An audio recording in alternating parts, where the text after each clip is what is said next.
안녕하세요. 오늘도 사연살롱을 찾아주셔서 감사합니다. 저는 송도에서 5살, 3살 아들 둘을 키우고 있는 30대 후반 엄마입니다. 예전에는 저도 직장을 다니는 워킹맘이었는데 저희 둘째가 태어날 무렵 다니던 직장을 그만두게 됐어요. 건강 문제도 있었고 무엇보다 시댁 관련 스트레스가 너무 커서 이혼 위기까지 갔었거든요.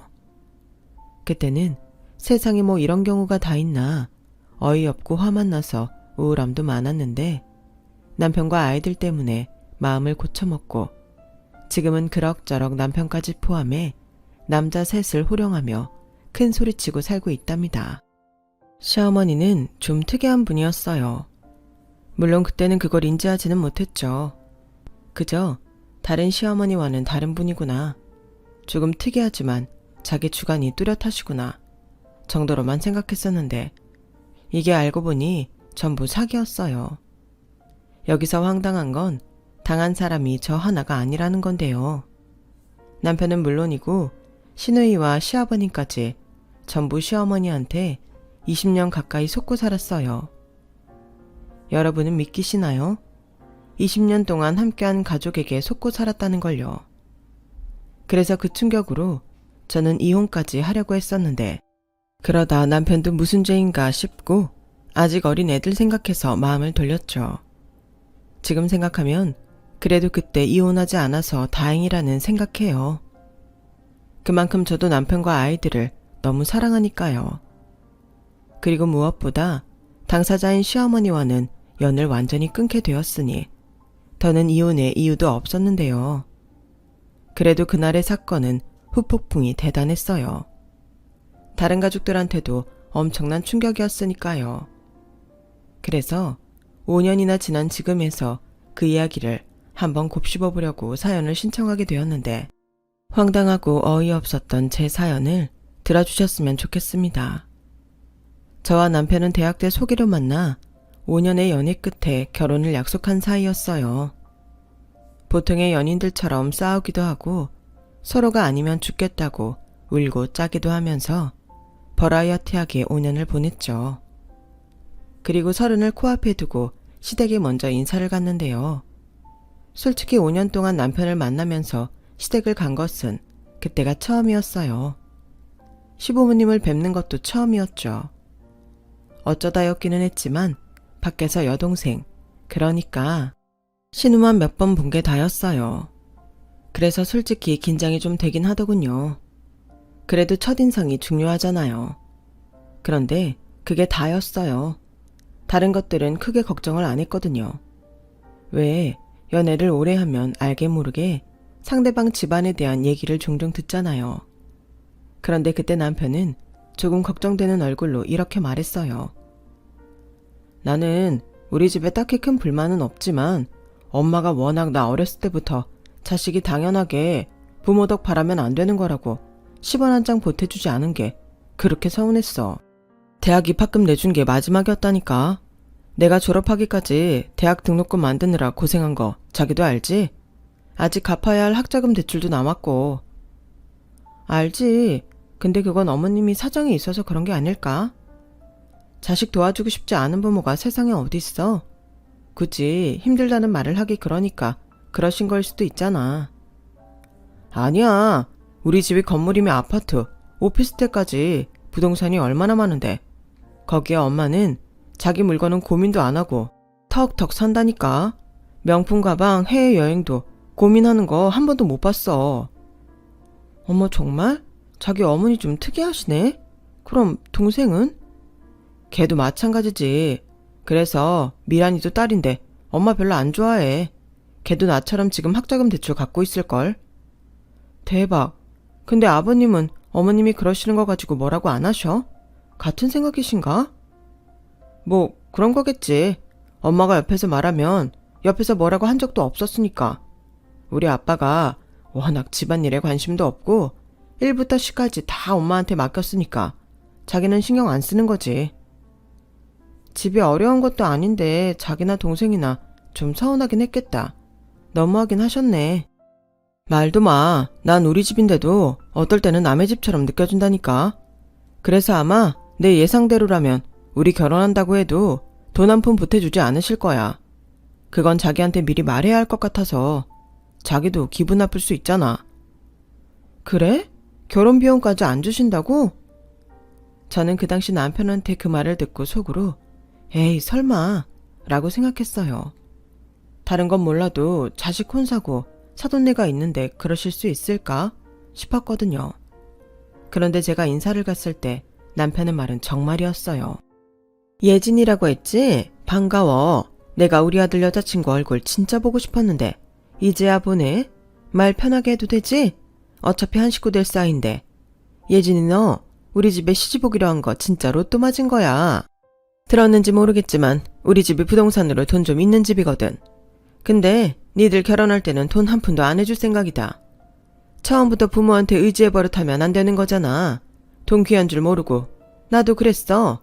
나도 네 시아버지랑 결혼할 때 한 푼도 없이 단칸방에서 시작했는데 알뜰살뜰 모아서 지금까지 읽어온 거야. 요즘 애들은 당연하게 부모한테 집이다 예물이다 이것저것 받아 챙기는데 나는 그거 진짜 반대다. 그게 뭐니? 결혼이라는 게 부모로부터 독립해서 자기 가정을 이루는 건데 자기 힘으로 시작해야 의미가 있지. 안 그래? 대신 우리가 갖고 있는 거 우리 죽으면 다 니들 거지. 그러니 괜히 지금 당장 돈 안 준다고 곱깝게 생각하지 말고 자식된 도리 며느리 도리는 제대로 해야 한다. 아마 우리 집이 갖고 있는 부동산들 시세만 따져도 50억은 좋게 넘을 거야. 예진이 너 아주 탱 잡은 거라니까. 시어머니는 무슨 개똥철학을 초면인 저한테 장황하게 늘어놓으시면서 저한테 연신 자기 집에 시집 오는 건 최고의 선택이라며 저를 비행기 태우셨어요. 솔직히 좀 황당하긴 하더라고요. 형편이 어려우셔서 보태주지 못하신다고 하면 그건 당연히 제가 이해할 수 있는 일인데 시어머니는 자기네들은 남보다 경제적으로 여유가 많다고 어필하시면서 돈 한 푼 주지 않겠다고 하시니 사람을 갖고 노는 것도 아니고 좀 기분이 그렇더라고요. 거기에 나중에 유산 상속받을 거 생각해서 자기한테 할 도리는 다 하라고 강조까지 하시니 어른에게 이런 표현을 쓰는 게 좀 그렇지만 비호감이었어요. 그게 자기네 집에 첫 인사 온 예비 며느리한테 할 소리는 아니잖아요. 그래서 그때는 이 결혼을 하는 게 맞나? 살짝 고민도 했는데요. 사랑이 뭔지 콩깍지가 뭔지 남편과 헤어지는 건 상상할 수조차 없겠더라고요. 남편도 자기 어머니가 그렇게 말하니 귀까지 빨개지면서 무슨 그런 소리를 초면에 하냐고 막 뭐라고 하는데 그게 또 제 눈에는 괜찮아 보였어요. 제 편을 들어주는 거잖아요. 콩깍지가 확실했죠. 그리고 저는 원래도 단순하고 긍정적인 성격이라 처음엔 당황하긴 했어도 이내 금방 그래 돈이 없어서 매달 생활비를 달라시는 것도 아닌데 이 정도면 아주 최악은 아니네 라고 생각했고 가운데서 진땀을 빼고 있는 남편을 위해 애써 웃으며 이렇게 말했는데요. 알겠습니다. 저는 괜찮아요. 어머, 이봐봐. 우리 집 며느리 될 사람은 달라도 뭐가 다르네. 여보, 당신도 우리 예비 며느리 마음에 들죠? 나는 아주 꼭 마음에 들어요. 나야 지용이랑 당신이 마음에 든다고 하면 무조건 오케이지. 예진이라고 우리 앞으로 잘 지내봐요. 지용이 엄마가 좀 까탈스러워도 사람은 똑소리 나고 괜찮아. 네, 제가 많이 배울게요. 그리고 저도 잘 부탁드려요, 아버님. 저는 그렇게 애써 예비 시부모님의 기분을 맞춰드렸어요. 그러니 남편 얼굴에는 그제야 화색이 돌더라고요. 그리고 인사를 마치고 시댁을 나오는데 남편이 제 손을 꼭 잡으며 이렇게 말했어요. 자기야, 오늘 진짜 고마워. 내가 앞으로 평생 잘할게. 아까 우리 엄마 말에 기분 나빴지? 뭐 좋다고 하면 거짓말이긴 한데 이성적으로 생각하면 자기 어머니 생각도 그건 그거대로 괜찮은 것 같아. 사람은 원래 다 다른 거니까. 그리고 내가 자기 돈 보고 만난 것도 아니잖아. 그래서 괜찮다고 한 거야. 뭘 그런 거 가지고 고맙다고. 당연히 고맙지. 요즘에 어떤 여자가 그런 걸 통 크게 이해하겠어? 우리 예진이밖에 없지. 역시 자기는 최고야. 땡 잡은 건 나라니까. 남편은 아무래도 그 상황을 긍정적으로 넘긴 제가 그렇게 고마웠나 봐요. 그리고 제 주변 친구들한테 이 사실을 말했더니 무슨 그런 시어머니가 다 있냐며 나중에 줄 유산 중에 몇 억만 떼서 신혼집에 보태줘도 될 것을 굳이 그렇게 하냐고 한 소리를 했는데 그때는 제가 좀 묘안이 되긴 하더군요. 저만 이상하게 생각하는 게 아니라는 게 묘하게 안심이 됐어요. 그리고 저희 친정에서는 처음엔 좀 이상해하며 의아해하다 이내 저한테 이렇게 말씀하셨는데요. 그래 뭐 자식이 결혼한다고 돈을 꼭 보태야 하는 건 아니지. 강요할 수 있는 것도 아니고. 근데 요즘 세상이 너무 힘드니까 자식들 덜 고생하게 조금 도와주는 건데 당신께서 주관이 그렇다고 하시니 그건 어쩔 수 없지. 대신 큰 평수는 좀 힘들어도 작은 평수 아파트는 엄마가 내 아빠랑 상의해서 우리 쪽에서 하는 걸로 하자. 어? 정말 그렇게 해줄 거야?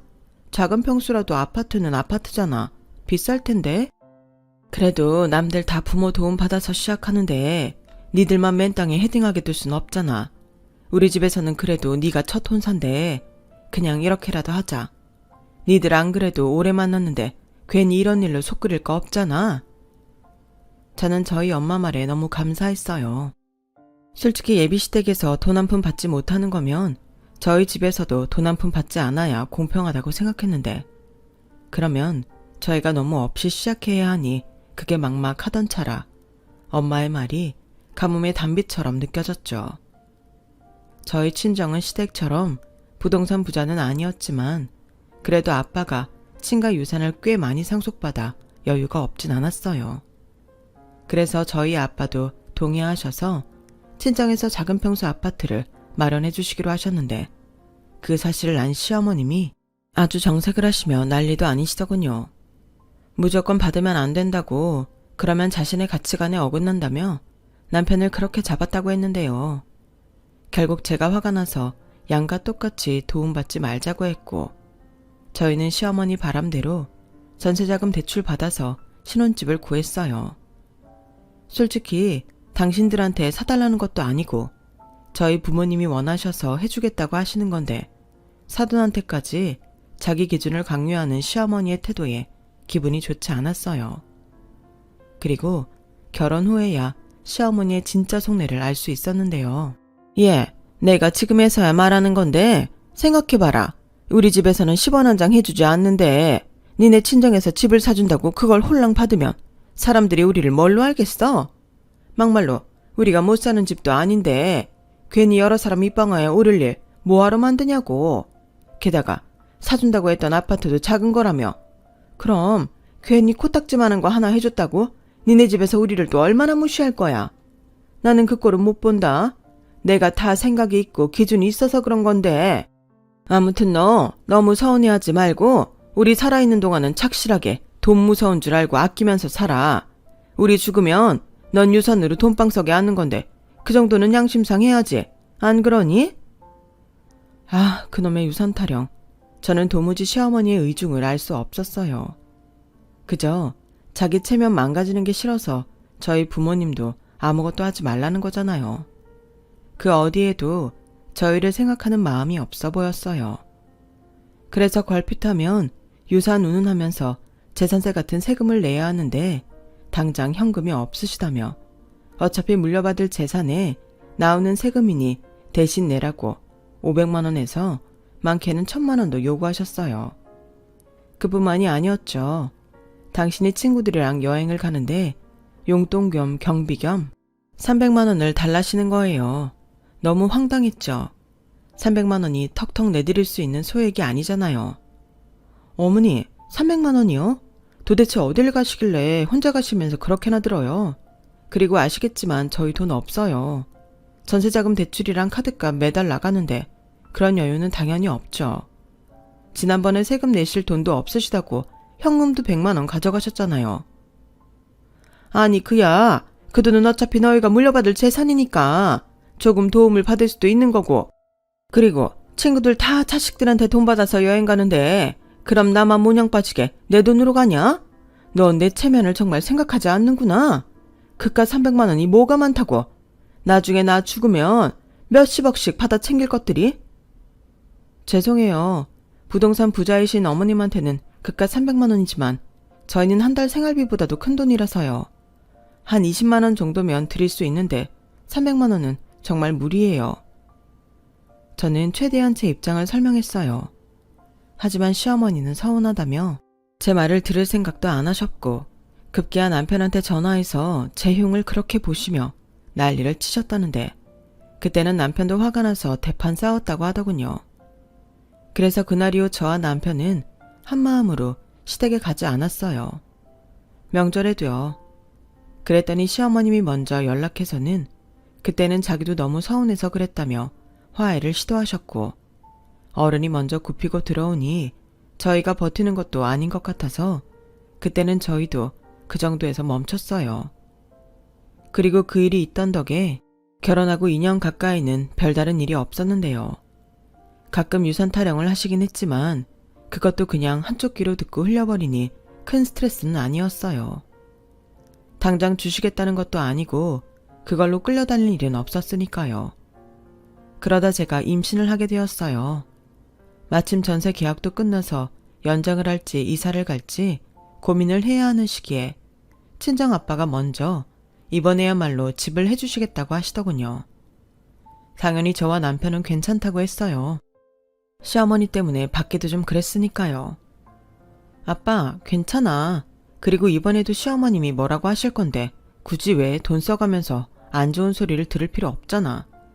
이사는 우리 힘으로 할게. 이젠 식구도 늘었는데 더 큰 집으로 이사해야 하지 않겠어? 그리고 애도 태어나면 힘든데 이사 다니는 것도 일이지. 그냥 이참에 아파트 하나 매매해 줄게. 니네 시댁에는 그냥 전세라고 하면 되잖아. 장인어른, 말씀은 너무 감사한데 정말 괜찮습니다. 괜히 나중에 저희 집에서 알면 속였다고 더 뭐라고 할 거예요. 저는 괜찮은데 예진이랑 장인어른한테 저희 엄마가 실수할까봐 제가 좀 그래서요. 이 사람아, 나는 괜찮아. 그냥 그 순간만 좀 참고 넘기면 되지. 집이라는 게 살 수 있을 때 사야 하는 거야. 나도 지금은 이렇게 사주겠다고 하지만 나중엔 사람 일은 모르지. 그때 가서 받을 걸 후회하지 말고 그냥 받아.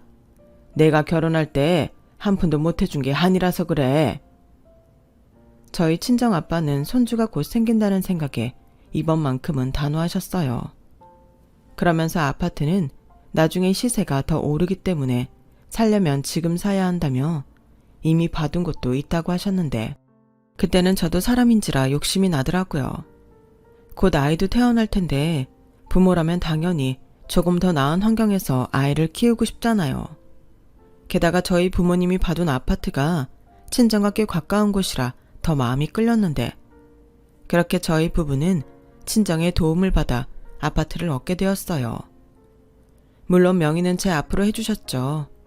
하지만 남편은 자기 명의가 아니어도 저희 부모님께 너무 감사하다며 평생 은혜 갚는다는 심정으로 장인 장모한테 잘할 거라고 새 아파트를 보며 말했는데요. 그때는 뭔가 좀 마음이 짠하더라고요.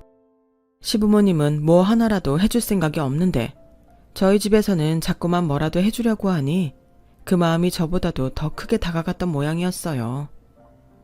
그리고 저희는 일하랴 이사 준비하랴 정말 바쁜 나날을 보냈죠. 그리고 굳이 숨길 생각은 없었지만 일단 이사를 마치고 이야기할 생각으로 시댁에는 당장 말하지 않았는데요. 그렇게 등기 업무 및 이사를 마치고 집들이를 코앞에 둔 어느 날 저희 집 등기부 등본을 떼봤다며 시어머님이 전화를 하셨어요.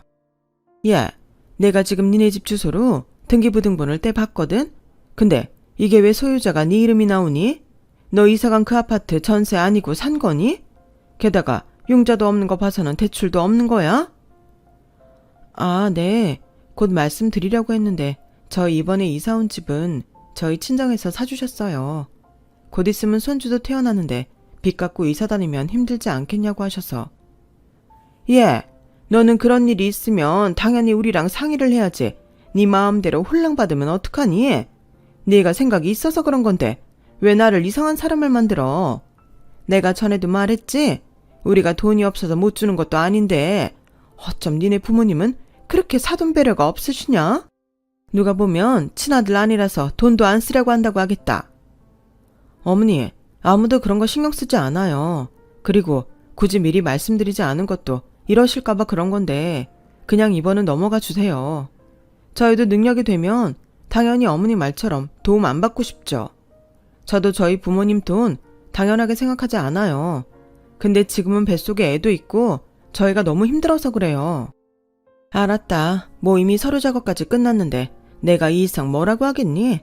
대신 누가 물으면 너 반드시 시댁이 돈은 많은데 일부러 생각이 있어서 그러신 거다 라고 꼭 말해라. 알겠니? 저는 그게 뭐가 중요하다고 저러시나 한숨이 푹 하고 나왔어요. 그리고 일단 알았다고 대답은 했죠. 그렇게 그 일은 지나갔고 저는 저희 부모님이 해준 넓은 집에서 출산까지 무사히 하고 첫 아들과 새 가족으로 행복한 시간을 보냈어요. 친정이 가까우니 친정엄마 도움을 정말 많이 받았죠. 덕분에 저는 출산휴가 끝내고 무사히 복직할 수 있었고 시어머니는 당신 손주는 보고 싶지만 제가 봐달라고 부탁이라도 할까봐 저희 집에는 잘 오지 않으셨어요. 저는 그래서 오히려 좋았죠. 이사 오기 전에는 그래도 주말이면 시댁에 가야 했는데 이사 후에는 시어머님 집이 아닌 밖에서 밥이나 먹자고 하셔서 너무 좋더라고요. 남편도 좋아했어요. 그뿐만이 아니었죠. 저희 친정은 저와 여동생이 있는데 첫 손주고 첫 조카라 그런지 제가 아무 말도 하지 않았는데도 제발 아이 좀 맡기고 데이트나 가라며 성화를 부렸고 그래서 아이러니하게도 아이 낳고 생활의 질이 더 좋아졌어요. 저는 회사 일에도 더 집중할 수 있으니 승진까지 하게 됐죠. 그때 저는 앞으로도 계속 이런 삶을 살 거라고 생각했어요. 그런데 아이가 돌이 지날 무렵 저는 둘째를 임신하게 되었는데 시어머님이 잠깐 보자시며 회사 앞으로 찾아오셨더라고요. 어머니, 여기까지 무슨 일이세요? 왔니? 너 몸은 좀 어때? 조금 더 있다가 일을 갔지 뭐가 급하다고. 승현이도 아직 어린데 둘째를 가져. 그러게요. 저희도 계획이 없었는데 이렇게 됐네요. 그래도 저희한테 온 아가인데 기쁜 마음으로 품어야죠. 그야 그렇지만 에휴 그래. 원래 하나보다는 형제 남매가 있는 게 낫다. 말이 나와 하는 소리지만 우리 미란이도 지 오빠를 엄청 따랐어. 그랬어요? 아, 요즘 아가씨는 어떻게 지내고 있대요? 그때 만나고 있다는 사람하고는 아직도 만나요? 말도 마라. 그 남자 집에서 그렇게 우리 미란이랑 결혼시키고 싶다고 한다는데 내가 요즘 그래서 머리가 다 아프다.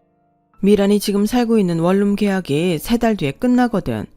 그래서 겸사겸사 결혼 얘기가 나오고 있는데 딸은 또 아들이랑 다르네. 아무래도 그렇죠. 여자 쪽에서 신경 쓸 일이 더 많잖아요. 혼수며 예단이며. 그 남자 집에 좀 산다고 들은 것 같은데. 그래, 그래서 더 골치야. 그냥 이런 거 저런 거 표 안 나게 할 바에는 집이라도 하나 하는 게 낫지 않을까 싶고. 집이요? 아가씨한테 집 해주시려고요? 아니, 그냥 생각이 그렇다고. 너도 알지? 난 죽기 전까지 자식들한테 돈 줄 마음이 없어. 그래야 공평하지. 그냥 딸이라서 걱정이 많다. 뭐 그런 거야. 조건으로 보면 결혼할 집도 나쁘진 않은 것 같고. 저는 어머님이 웬일로 자식 걱정을 하나 싶었어요. 참고로 저희 신우도 서울에 있는 회사에 취직해서 경기도인 본가에서 독립하려고 집에 월세 보증금을 부탁했는데 저희한테 그렇듯 자기 주관상 안 된다고 거절당했대요. 그래서 다 큰 여자가 고시텔에서 근 4년을 지내다 지금 살고 있는 원룸 월세를 얻었는데 그 때문인지 신우는 더 자기 집에 애정이 없어 보였어요.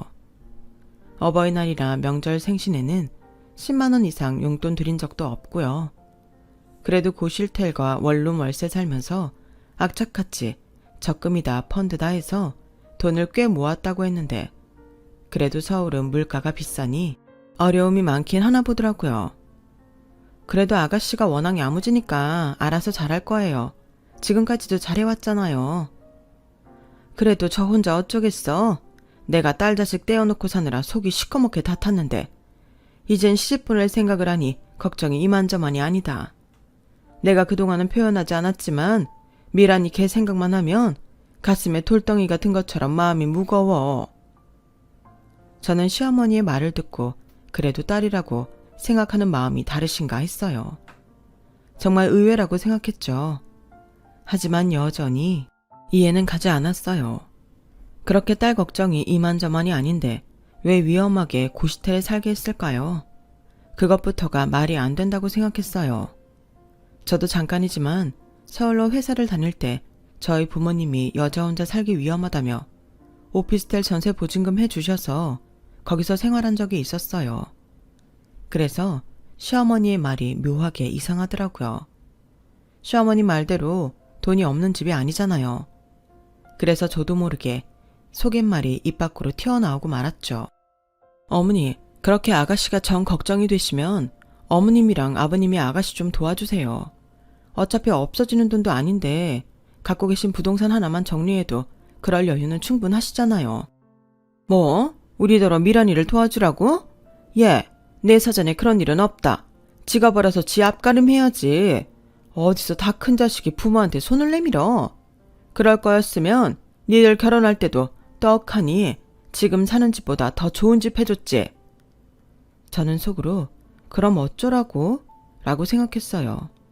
걱정이 많으면 도와주면 될 일이고 자기 주관대로 생각하시려면 야무진 딸을 믿고 생각 안 하시면 될 일인데 도무지 어느 장단에 맞춰 손바닥을 쳐야 할지 모르겠더라고요. 게다가 시누이는 그다지 살가운 성격이 아니고 독립적인 성향이 강해서 결혼 전에 몇 번 보긴 했어도 결혼 후에는 따로 본 적은 없었어요. 그러니 가족이라도 그렇게 큰 친분은 없었는데 저도 그렇고 신우도 큰 불만이 없었어요. 저도 그게 낫다고 생각했고요.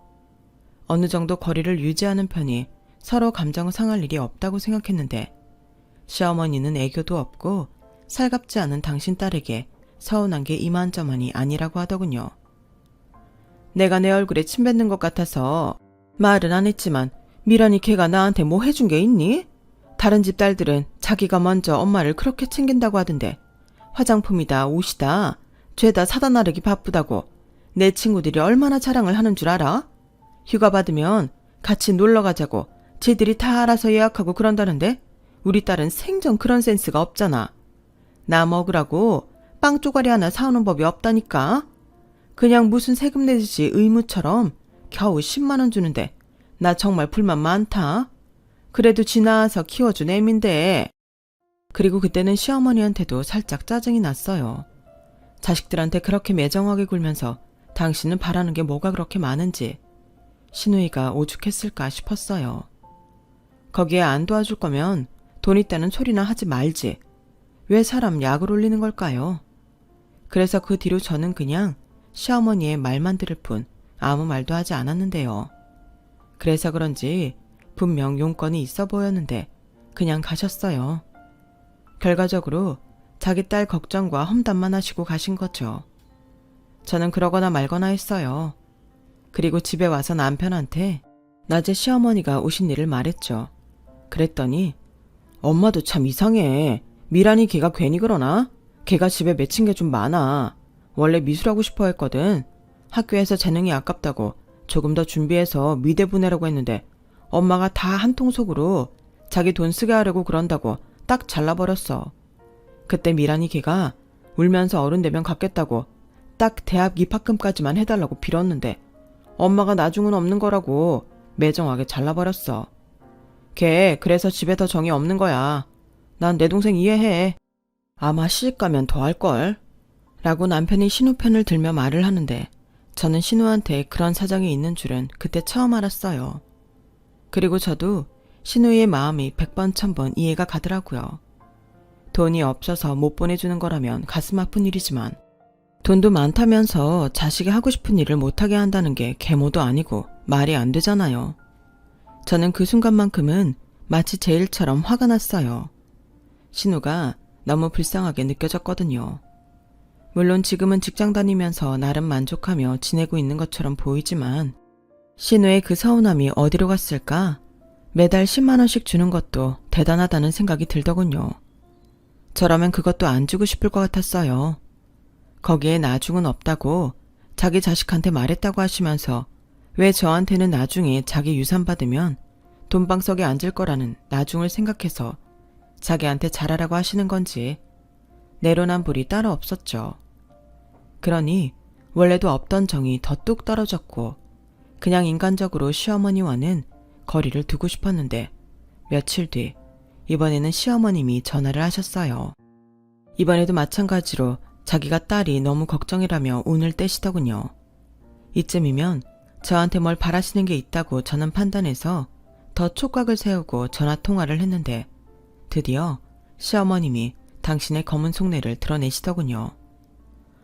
아휴, 그래도 지 오빠는 처가 도움을 받긴 했지만 집까지 마련하고 결혼해서 잘 사는데 아무리 미란이 걔가 아니라고 해도 지 오빠가 좀 풀었겠지? 어쩌면 그래서 더 집에 정을 안 붙이려고 그러는 것 같아. 너무 그렇게 생각하지 마세요. 사람 상황이라는 게 있는 거잖아요.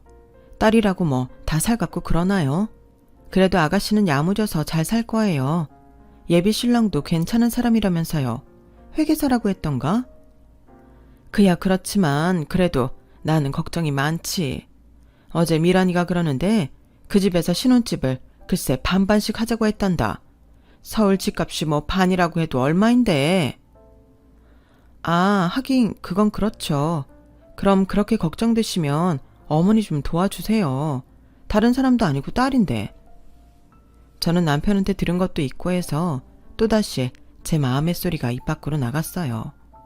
그런데 이번에는 먼저 번과는 다른 반응이 오더라고요. 그래, 나도 이제는 좀 도와줘야 하는 게 아닌가 싶기도 해. 너무 내 주관만 내세운 것 같아서 미안하더라고. 근데 내가 지난번에 좋은 땅이 있길래 하나 샀거든. 그래서 현금이 씨가 말랐다. 너도 알잖아. 내가 또 부동산 보는 안목이 높아. 그래서 우리 집이 부동산 부자인 거지. 그리고 원래 부동산 많은 집이 현금이 없다. 그래서 도와주고 싶어도 도와줄 수가 없어. 이제 와서 잘 오르고 있는 걸 팔 수도 없고. 그래서 하는 소린데 니네 친정은 우리랑 다르게 통장에 돈을 묶어놓는 스타일이시지? 네? 저희 친정이요? 그래. 그래서 니네 아파트를 현금으로 턱 하고 사주셨잖아. 뭐 투자나 그런 데는 관심이 없으셔서. 그러니까 그래서 하는 말인데 요즘 사돈 네분은 어떻게 지내셔? 집안에 뭐 골치 아픈 일은 없지? 사돈 처녀도 이제 시집을 가야 할 텐데. 아, 제 동생은 아직 결혼 생각이 없나 봐요. 만나는 사람도 없고 지금은 일하고 자기를 위해서 돈 쓰는 게 좋다고 하네요. 저희 부모님은 하고 싶은 대로 하라고 하시는 주의고. 가만 보면 너희 부모님도 정말 대단하셔. 자식들 일일이 다 챙기시고 그러면서도 그 정도 여유를 갖고 계시다니. 그게 보통 일이 아니야. 난 니네 부모님 정말 존경한다. 저는 이건 또 무슨 꿍꿍인가 싶었어요.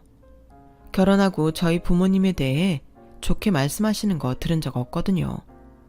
그런데 무슨 바람이 불어 연신 저희 부모님을 존경까지 운운하며 추켜 세우시는지 저는 더 긴장의 끈을 바짝 조였어요. 그리고 설마 했던 말을 꺼내시더군요. 저기 사돈께서는 투자 같은 데 관심이 없나? 투자요? 에이, 저희 부모님은 그런 거 싫어하세요. 아니, 다른 데가 아니고 나한테 현금을 좀 융통해 주셨으면 해서. 아까도 말했지만 이젠 나도 우리 딸 도와주고 싶어. 집장만 하고 안정적으로 잘 사는 니들 보니까 내가 마음이 더 짠해서 안 되겠다. 괜히 결혼 전부터 그깟 돈 몇 푼에 자존심 구길 거 뭐 있니? 그런데 지금 우리는 현금이 없고 그래서 사돈 도움을 좀 받고 싶어서. 물론 그냥 달라는 건 아니야. 저기 그래도 그건 좀 그렇죠. 어머님이랑 아버님이 없으신 분도 아니고 갖고 계신 부동산 중에 하나만 정리해도 될 일을. 정리하기 싫으신 거면 담보대출은 어떠세요? 뭐 대출? 얘 큰일 날 소리 하네. 우리 나이가 몇인데 대출을 받니? 그걸 언제 다 갚으라고. 나는 절대 싫어. 아니, 어차피 반반씩 하기로 했으면 공동명의 할 텐데 정 그러시면 상환은 아가씨한테 하라고 해도 되죠.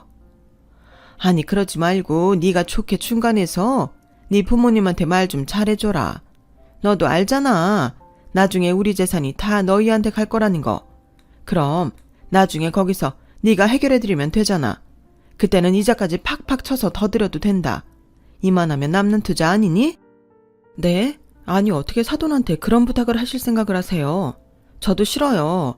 저희 부모님이 왜 자식도 아닌 아가씨 집을 해줘요? 제 동생도 있는데. 아니 네 동생은 결혼 생각도 없다며. 그럼 당장 그 돈 쓸 데도 없는데 투자라고 생각하고 쓸 수도 있지. 내가 떼먹을까봐 그러니? 그런 게 아니라 발상부터가 이상하잖아요. 누가 사돈한테 돈 요구를 해요? 뭐? 내가 언제 돈 요구를 했다고 그래? 그냥 부탁을 좀 하고 싶다는 거지. 이만한 조건이면 쌍방 이득이잖아. 너는 무슨 애가 이렇게 오바를 떠니? 제가요? 어머님이야말로 어떻게 저한테 그런 말씀을 하세요. 저 결혼할 때는 주관이 어쩌고 하시면서 시댁 체면 때문에 저희 친정 도움도 못 받게 하셨잖아요. 저는 저희 집 딸인데 그러셨으면서 이제 와서는 사돈 처녀 결혼하는데 투자하라고 돈을 해주라고요? 이게 말이 된다고 생각하세요? 왜 말이 안 되니? 그리고 너는 네 동생 아니라고 우리 미란이가 딱하지도 않아? 지는 지 부모 덕에 좋은 아파트에서 걱정 없이 살면서 어쩌면 매정하게 그러냐? 네가 그러니까 더 우리 애가 집에 정이 더 없는 거야. 니들만 잘 살면 그만이야? 나도 니들 그렇게 사는 거 보면 괘씸한데 미란이 걔는 오죽하겠냐고. 이번에는 그 이유가 저 때문이에요? 그거야 다 어머님 때문이죠. 저도 들었어요. 아가씨 미대 가고 싶어 했는데 어머니가 돈 많이 든다고 안 된다고 하셨다면서요. 그래서 아가씨가 나중에 갚을 테니 입학금만 해달라고 해도 나중은 없는 거라고 하셨다면서 왜 이제 와서 제 탓을 하세요? 아가씨가 그러는 건 어머님 때문이에요. 딸 걱정이 그렇게 많으시다면서 딸이 고시텔에 가는 건 괜찮으셨잖아요. 왜? 이번에도 그놈의 체면 때문에 그러신 거죠? 그쪽 집에 반반하자고 하니 안 해주면 체면 구겨지니까. 그렇다고 저희 때처럼 한 푼도 못 해준다는 말은 못 하시겠고. 그래서 남인 저희 부모님한테까지 손 벌리시는 거잖아요. 저는 돈도 있는데 왜 그러시는지 모르겠어요. 아, 답답해. 이렇게 말이 안 통해서야 내가 너한테 무슨 말을 하니? 됐다. 그리고 너, 네 부모 믿고 그러나 본데 그러는 거 아니야. 나는 네 CM이다. 너 나한테 실수하는 거야? 그렇게 시어머니는 전화를 끊으셨어요. 실수 어쩌고 하는 게 이제부터 저를 막 부려먹겠다는 선전포고로 들리더라고요. 그래서 열받아서 남편한테 전화해 모두 다 말해버렸어요. 화도 엄청 냈죠. 어떻게 사돈한테 자기 딸 시집갈 돈 해달라는 말을 하시냐고요. 그러면서 그 돈 안 해주면 시집살이 시키겠다는 듯 그렇게 말씀하시니 저는 임신한 몸이라도 이혼하고 싶다고 했어요. 그러자 남편이 펄펄 뛰며 자기가 알아서 해결한다고 하더군요. 뭐 그 결과 남편이랑 시어머니는 또 대판 싸웠어요. 남편이 처가덕에 집장만 해서 자기도 염치가 없어 죽겠는데 어떻게 자기 동생까지 거기에 얹히냐고 막 뭐라고 한 모양이었는데 그래서 그 불똥이 시누이와 저한테까지 튀고 말았어요. 아니 너는 입도 참 싸다. 그걸 너만 알고 있으면 되지. 무슨 부모 자식 갈라놓으려고 네 남편한테 홀라당 말을 하냐? 그래서 집안 분란 만들어 놓으니 좋냐? 좋아? 어머니 왜 저한테 그러세요? 먼저 말도 안 되는 말씀하신 건 어머니시잖아요. 저는 그이한테 가서 따지라고 안 했어요. 그냥 이렇게 살기 싫으니까 이혼하고 싶다고 했죠. 그게 그 소리잖아. 임신한 게 무슨 벼슬이라고? 엄마 그만해. 내가 언제 엄마한테 돈 해달라고 했어? 나 대학 입학금도 내가 벌어서 해결했어. 그리고 오빠 어떻게 결혼했는지 뻔히 다 봤는데 내가 엄마한테 돈 해달라고 할 줄 알았어? 왜 사람이 하지도 않은 말을 해서 올케 언니 앞에서 사람 쪽팔리게 만들어? 아니 나는 네가 걱정돼서 도와주려고 했지. 도와주려면 엄마 아빠 부동산을 팔아서 도와줘야지. 왜 올케 언니네 집 돈을 탐해? 내가 들어도 말이 안 되잖아. 그리고 정말 그 부동산이라는 거 있긴 있어? 난 정말 그거부터가 의심스러워. 이참에 등기부 등본 좀 떼보자. 엄마가 말한 재산이 정말 있는지 나 확인하고 싶어. 뭐야? 네가 지금 나한테 그게 할 소리니? 왜? 맨날 있다고만 들었지 확인한 적이 없잖아. 나중에 물려준다 뭐 어쩐다 말만 하지? 말만 하지 말고 보여줘. 신우이는 그야말로 눈이 돌아 있었어요. 아마도 그동안 쌓인 게 터진 거겠죠. 그리고 그 말을 들어보니 저도 그 실체를 확인하고 싶더라고요. 그리고 결국 시누이는 집요하게 시어머니를 압박하더니 시아버님의 동의를 얻어 재산 조회를 신청했고 그 결과는 저희 모두를 충격에 빠뜨리고 말았어요. 그렇게 많다고 우기셨던 건물과 땅은 하나도 없었어요. 그나마 아버님 이름으로 부산에 있다는 상가 건물도 시어머님이 저희 결혼하기도 전에 팔아버리신 것 같은데 시아버님이 그걸 이제야 아신 거예요. 당연히 시아버님은 완전히 열받아서 그 돈 다 어디에 썼냐고 시어머님을 몰아붙였고 도대체 뭘 하신 건지 시어머니는 아무 말도 못 하시더군요. 그리고 불안하셨던 아버님은 곧장 채무 조회도 하셨는데 시어머니 앞으로 몇 억의 빚이 있으셨어요. 결국 있다고 한 모든 부동산은 단 하나도 없고 없다고 한 빚만 있었던 거예요. 저는 땡 잡은 게 아니라 제 무덤을 판 거죠. 재산이야 없어도 그만인데 빚이 있다고 하니 그 순간은 저도 헉 했으니까요. 그러면서 저희 부모님께 현금 융통까지 하려고 했더니 정말 소름이 끼쳤어요. 그리고 그제야 알았죠. 주간 어쩌고 하신 것도 다 당신 돈 없는 거 들킬까 그러셨던 거예요. 그리고 돈 없는 거 알면 자기가 무시당할까 있지도 않은 재산 운운하며 그렇게 온 가족을 속이신 거죠. 너무 황당하지 않나요? 저는 그렇다고 쳐도 시아버님과 남편 그리고 신우까지 그 사실에 넋이 나가 있더라고요. 왜 아니겠어요? 그렇게 수십억 자산가인 척 유난을 떠셨는데 온 가족이 다 속았으니 그 원망이 대단했죠. 결국 시아버님은 더는 사기꾼과 살 수 없다며 이혼 소송과 함께 집을 나가버리셨어요. 그나마 다행인 건 시아버님 명의 앞에 집은 그대로였다는 건데 시아버님은 그걸 팔아 다른 곳으로 잠적해버리셨어요. 거기에 신우는 이렇게 결혼하면 안 될 것 같다며 파혼까지 했는데 솔직히 그건 좀 마음이 아팠어요. 결혼까지 생각하다 자기 부모 때문에 파혼이라니 제가 다 속이 쓰리더라고요. 하지만 신우의 마음은 확고했어요.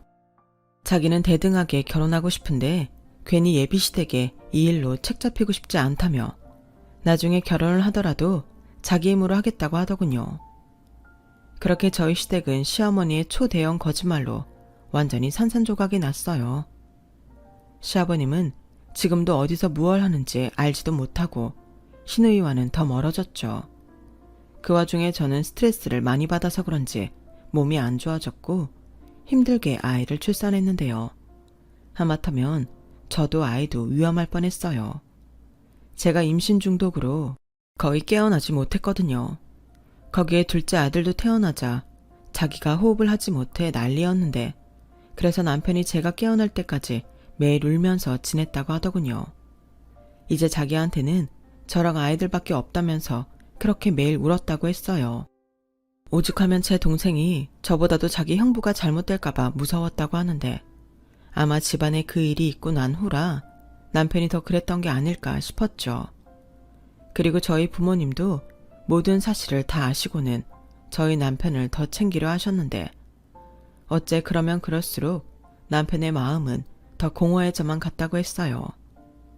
그렇게 저는 거진 보름 만에 의식을 회복했고 아이도 무사히 퇴원할 수 있게 되었는데요. 문제는 시어머니셨어요. 저라면 염치가 없어서 나타나지 못할 것 같은데 당신 살 길이 막막하다 보니 지푸라기라도 잡는 심정으로 자꾸만 저와 남편을 찾아와 도와달라고 하셨는데요. 당연히 저는 몸이 힘들어서 그걸 감당할 수 없었고 회사까지 그만두게 되었는데 보다 못한 남편이 큰 결심을 하더군요. 저한테 멀리 이사를 가자고 했어요. 그리고 그 말을 들은 저희 친정도 그게 좋겠다고 함께 이사를 가자고 하셨는데 얼마나 일이 빨리 진행이 됐는지 정신을 차려보니 지금의 송도로 제가 이사를 와 있더군요. 저는 몸 회복 때문에 병원과 집을 오가야 했는데 그러면서 저와 남편은 핸드폰 번호까지 바꿔버렸죠. 만약 이렇게 했는데도 또 찾아온다면 그때는 접근 금지 신청을 할 생각이었어요. 그런데 그게 그래도 효과가 있었는지 지금까지 시어머니와 연은 끊겼어요. 이걸 다행이라고 하는 게 맞는 건지 가끔 친정 식구들과 제가 너무 잘 지내면 묘하게 남편 눈치가 보여요. 괜히 자기 식구들 생각이 날 것 같아서 의식이 되더라고요. 그리고 저희 부모님은 정말 저희 남편을 아들처럼 챙기시는데 그래서인지 남편도 저희 집안에 든든한 아들처럼 행동해요. 솔직히 힘쓰는 일은 저희 아빠보다도 저희 남편이 더 잘하더라고요. 요즘은 가구도 조립이 많은데 그럴 때면 항상 저희 남편이 부르지도 않았는데 해결하러 저희 친정을 가곤 합니다. 저희 아빠는 눈도 침침하시고 설명서가 그렇게 어렵대요. 그러니 저희 엄마의 사위사랑이 말도 못해요. 아우, 우리 집에 청서방 없었으면 어쩔 뻔했어. 이런 가구 하나 조립도 못하는데. 청서방이 없으면 나는 이제 불편해서 못 살아. 우리 내일 청서방 좋아하는 아롱사태 수육 먹으러 갈까? 장모님, 참, 제가 요즘 장모님 때문에 살이 쪄서 맨날 승현이 엄마한테 혼나요. 누가 감히 내 사위를 혼을 내? 이놈의 기집애 안 되겠네. 그러지 말고 내일은 무조건 수육이야. 예진이 빼고 자네랑 나 둘만 가자고. 알겠지? 네, 장모님. 역시 우리 장모님은 내 편이라니까. 당연하지. 자네는 나한테 사위가 아니라 아들이야, 아들. 또 시작했네. 사위 사랑은 장모라고 하더니 나랑 우리 언니만 불쌍하지. 어쩔 때는 엄마가 시집간 것 같아. 언니도 좀 뭐라고 해. 냅둬. 둘이 좋다는데 나는 빠질란다. 너도 질투나면 얼른 시집가. 엄마 막내 사위 생기면 변하겠지. 저는 이렇게 살아요. 집집마다 저마다의 사연이 있잖아요. 웃고 있는 남편을 보면 그 마음도 속도 부디 함께 웃고 있길 바랄 뿐입니다. 저도 아들이 둘이나 있는 엄마로서 저희 시어머니처럼 되지 않기 위해 늘 자각하고 살려고 해요. 그리고 무엇보다 자식 앞에서는 거짓말하지 않겠노라 다짐하고 또 다짐했는데요. 저는 제 아들들이 저와 남편 때문에 속상할 일은 없게 해주고 싶어요. 꼭 그럴 거고요. 저희도 저희 친정 부모님처럼 자식을 위해 도움을 줄 수 있을지는 아직은 잘 모르겠지만 우리 아이들이 크는 동안 마음 다칠 일은 결코 만들지 않을 작정입니다. 어쩌면 그래서 제가 복직할 엄두가 나지 않는 것 같아요. 아직은 엄마 손이 많이 필요한 아이들이라서 당분간은 이렇게 지내려고 해요. 아이들이 학교에 가면 그때는 저도 또 달라지겠죠. 인생엔 정답이 없지만 우리 가족 안에서는 지금이 늘 정답처럼 확신을 갖고 서로를 아끼며 화목하게 살려고요. 인생 뭐 있나요? 지금이 건강하고 행복하면 그만이죠. 저는 앞으로 제 남편과 제 아이들 그리고 기꺼이 저희와 함께 이사까지 한 저희 친정 식구들을 위해 제가 더 많이 노력하며 살 거예요. 그러면 언젠가 저희 남편도 시어머님이 준 상처를 훌훌 털고 더 많이 행복해질 수 있겠죠. 그래도 제 남편인데 저는 제 남편이 세상에서 가장 행복했으면 좋겠습니다. 제 사연은 여기까지예요. 지금까지 제 이야기 어떻게 들으셨나요? 저희 시어머니 같은 이상한 분은 아마 더는 계시지 않겠죠? 거짓으로 대접받고 싶어 오랜 시간 소중한 가족들에게 상처만 준 저희 시어머니 같은 사람은 더는 없었으면 합니다. 그럼 지금까지 제 사연 들어주셔서 대단히 감사드려요. 늘 행복하시고 좋은 사람들과 행복한 날만 되시길 진심으로 바라겠습니다. 고맙습니다. 여러분, 사연 댓글에 응원과 현명한 조언 부탁드려요. 좋아요와 구독은 저에게 큰 힘이 됩니다. 오늘도 좋은 일 가득하세요.